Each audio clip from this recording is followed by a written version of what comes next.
that pile there is from the 446 bomb group. Okay. And then that other pile there is from the family. Wow. My mother lived to be a little over 100, but I remember her saying many times, who would ever thought I'd live this long? Okay, smile. I've outlived 3 or 4 golf foursomes.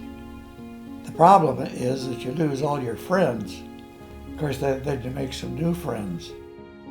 And that's great, but by and large, it's nothing you can do anything about. Hi, George. It's Gina.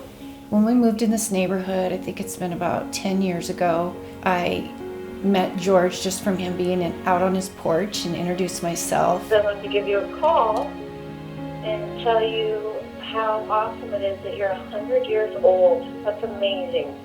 And you're shoved to the tack, and you're as handsome as can be. The way he speaks and the way he communicates and shares his feelings and thoughts are so special. You're taking him kind of from down. Okay, so down take him low. from up above. I would like to have you take.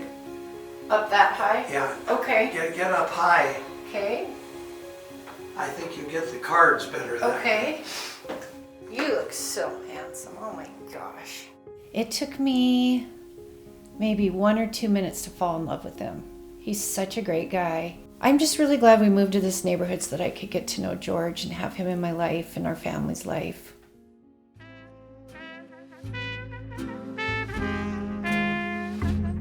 It's the neighborhood where George Wallis's story began, where he made memories ice skating at the old Division Street rink, playing football at what was then just Billings High School, and where he's still making good memories at the age of 100, living in the house he grew up in, a historic Victorian built by his grandfather, I.D. O'Donnell, in 1905. Well, I often think about my grandfather and what he would have been amazed about. Well, I think the thing that would have amazed him most would be all the paved roads. George is not only the oldest guy on the block, he's also the most popular.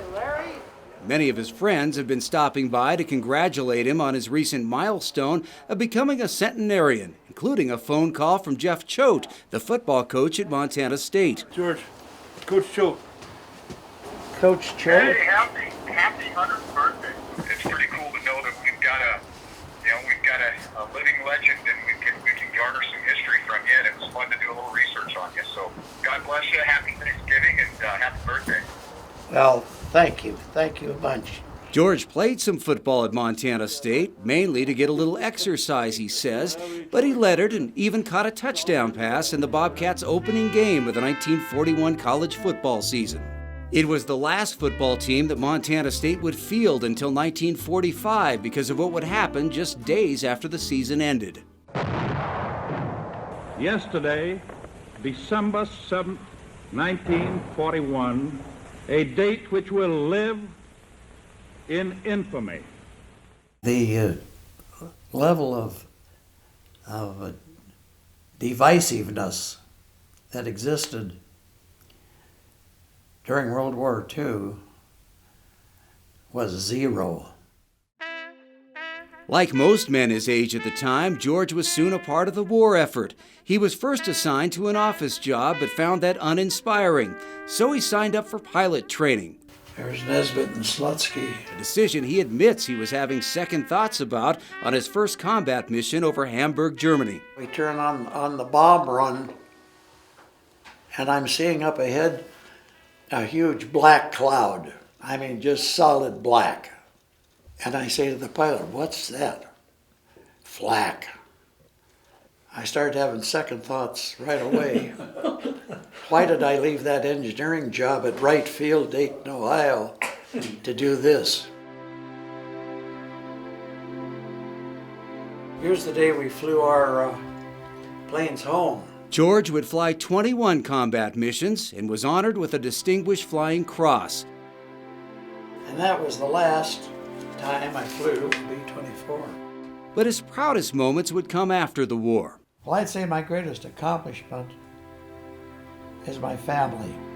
He and his wife Jean spent more than 7 decades together before she passed away in 2016. We were married for 73 years. which is a pretty good record. We had a wonderful marriage. I don't think we ever did have a serious argument about anything. She was a great mother and a great wife, and we had a great life. Like the house he lives in, George Wallis has stood the test of time.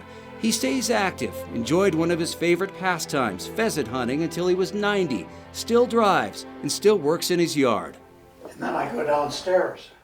I mowed my own lawn until this past summer. I found that in the heat of the day, mowing wasn't feeling too good, so I got a guy up the street to mow it, but this fall I've come back to mowing it myself again. See, when you get to be a wide receiver, you start making touchdowns.